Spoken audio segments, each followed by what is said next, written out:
বিজেপিত বিজেপিৰ যোগদান কাৰ্যসূচী ৩ শতাধিক নৱপ্ৰজন্মৰ যুৱকৰ বিজেপিত যোগদান বিজনীৰ বিধায়ক অজয় কুমাৰ ৰায়ৰ উপস্থিতিত বিজনীস্থিত আম্বেদকাৰ হলত অনুষ্ঠিত উক্ত যোগদান কাৰ্যসূচীত চিৰাং জিলা আসুৰ প্ৰাক্তন সভাপতি সৰবজ্যোতি সূত্ৰধৰৰ নেতৃত্বত প্ৰায় ২০০ আৰু উলুবাৰী আঞ্চলিক আক্ৰাসুৰ প্ৰাক্তন সম্পাদক মণিকুট ৰয়ৰ নেতৃত্বত প্ৰায় ১০০ নৱপ্ৰজন্মৰ যুৱকে বিজেপিত যোগদান কৰে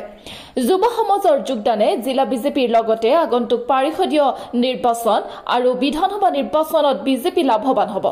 আনহাতে অসমক ভাৰতৰ ৫খন ৰাজ্যৰ ভিতৰত এখন ৰাজ্য বনোৱাত মুখ্যমন্ত্ৰীৰ সপোন বাস্তৱ কৰাত এই সকল যুৱকে সক্ৰিয় ভূমিকা ল'ব বুলি মন্তব্য কৰে বিধায়ক অজয় কুমাৰ ৰায় ৰাজ্যৰ কাম কৰাৰ বাবে এখন মঞ্চ লাগে হেয়ে আসু ত্যাগ কৰাৰ পাছত বিজেপিত যোগদান কৰি ৰাজ্যৰ কাম কৰাৰ উদ্দেশ্যে বিজেপিত যোগদান কৰে বুলি মন্তব্য কৰে প্ৰাক্তন আসু নেতা সৰবজ্যোতি সূত্ৰধৰে নিউজ ডেস্ক ৰিপোৰ্ট NR24 প্ৰথম কথা হৈছে ভাৰতীয় জনতা পাৰ্টিৰ মাননীয় সভাপতি দিলীপ শইকীয়া ডাঙৰীয়া আমাৰ ৰাষ্ট্ৰীয় সভাপতি জেপি নাড্ডা ডাঙৰীয়া আমাৰ ভাৰতৰ প্ৰধানমন্ত্ৰী নৰেন্দ্ৰ মোদী ডাঙৰীয়া অসমৰ মুখ্যমন্ত্ৰী ডক্টৰ হেমন্ত বিশ্ব শৰ্মা ডাঙৰীয়াৰ নেতৃত্বক বিশ্বাস কৰি আমাৰ চিৰাং জিলা আসুৰ প্ৰাক্তন সভাপতি আমাৰ সৌৰভজ্যোতি সূত্ৰধৰ ডাঙৰীয়াৰ নেতৃত্বত প্ৰায় ২০০ প্ৰাক্তন আসু কৰ্মী আৰু আমাৰ আক্ৰাসু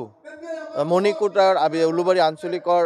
প্ৰাক্তন সভাপতি আছিলে তেওঁৰ নেতৃত্ব প্ৰায় ১০০ আক্ৰাসু কৰ্মীয়ে আজিৰ এই দিনটোত আমাৰ ভাৰতীয় জনতা পাৰ্টিৰ নীতি আদৰ্শ আগত ৰাখি যোগদান কৰিলে তেওঁলোকৰ এটাই কথা যে আমাৰ অসমখন আমাৰ ভাৰতবৰ্ষখন আমাৰ এই বিজনীখন আগুৱাই লৈ যোৱাৰ কাৰণে মুখ্যমন্ত্ৰী ডাঙৰীয়া যিমান কষ্ট কৰি আছে প্ৰধানমন্ত্ৰী ডাঙৰীয়া যিমান কষ্ট কৰি আছে তাৰে কিছু সহযোগী তেওঁলোকেও হ'ব বিচাৰিছে তেওঁলোকৰ যথেষ্ট অভিজ্ঞ তেওঁলোকে ইমান দিন ছাত্ৰ সংগঠন চলাইছে আৰু সেই ছাত্ৰ সংগঠনৰ পৰা যি অভিজ্ঞতা সেই অভিজ্ঞতা লৈ সমাজৰ হকে কাম কৰি যোৱাৰ যি ইচ্ছা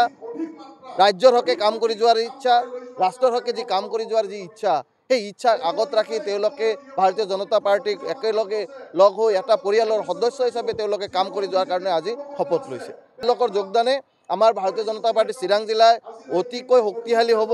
আগন্তুক দিনত যি আমাৰ MCLA ইলেকশ্যন আছে বা ২৬ৰ যি MLA ইলেকশ্যন আছে তাতেও যথেষ্টখিনি পজিটিভ ভূমিকা ল'ব অকল তেওঁলোকৰ যোগদানেই নহয় আমি ডেইলিয়ে প্ৰায় কিছু যোগদান বিভিন্ন ৰাজনৈতিক অৰাজনৈতিক দলৰ সদস্যসকলে আমাৰ লগত যোগাযোগত আছে বা যোগদান কৰি আছে আজি প্ৰায় ৩ শতাধিক ইয়াতে ছাত্ৰ সংগঠনৰ নেতাই যোগদান কৰিছে আগন্তুক ২-৩ দিনত আৰু আমাৰ বেংগলী ফেডাৰেশ্যনৰ পৰাও যোগদান কাৰ্যসূচীত ভাগ ল'ব তেনেকৈ আমাৰ আদিবাসীৰ পৰাও তেনেকুৱা ভাগ ল'ব নেপালীৰ পৰাও আমাৰ ইয়াতে ভাগ ল'ব তেওঁলোকৰ লগত মোৰ যোগাযোগ চলি আছে মই ছাত্ৰ সন্থাত থাকোঁতে আমি যিমানখিনি পাৰোঁ নিষ্ঠা সহকাৰে ছাত্ৰ সন্থাটোৰ হকে কাম কৰিছিলোঁ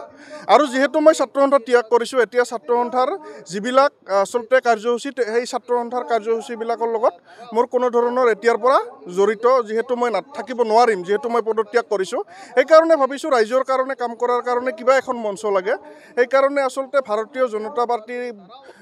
আজি যোগদান কৰিলোঁ এই বিশেষ আৰু ক'বলগীয়া নাই এইখিনি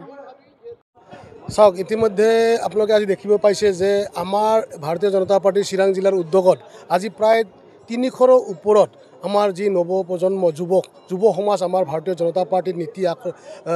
দলৰ মানে নীতি আদৰ্শক আকৃষ্ট হৈ তেওঁলোকে আজি আমাৰ দলত তেওঁলোকে জইন কৰিলে ইতিমধ্যে তেওঁলোকে জইন কৰা মানে আজি ভাৰতীয় প্ৰধানমন্ত্ৰী নৰেন্দ্ৰ মোদী ডাঙৰীয়া হওক বা অসমৰ মুখ্যমন্ত্ৰী ডক্টৰ হিমন্ত বিশ্ব শৰ্মা ডাঙৰীয়াই হওক তেওঁলোকে যি যুৱ প্ৰজন্মৰ প্ৰতি যিটো কাম কৰাৰ যিটো ইচ্ছা বা যুৱ প্ৰজন্মক লৈ তেওঁলোকে যি কাম কৰি আছে গতিকে যুৱ প্ৰজন্মই নিশ্চয় আকৃষ্ট হৈছে বা ভাৰতীয় জনতা পাৰ্টিৰ যি দলৰ চৰকাৰ আছে এই চৰকাৰৰ প্ৰতি আকৃষ্ট হৈ তেওঁলোকে আজি বিজেপিত যোগদান কৰাৰ কাৰণে আমাৰ লগত অহৰহ তেওঁলোকে যোগাযোগ চলাই আছে তাৰ পৰিপ্ৰেক্ষিতত আজি আমি চিৰাং জিলাত প্ৰায় আমাৰ প্ৰাক্তন আসুৰ সভাপতি চিৰাং জিলাৰ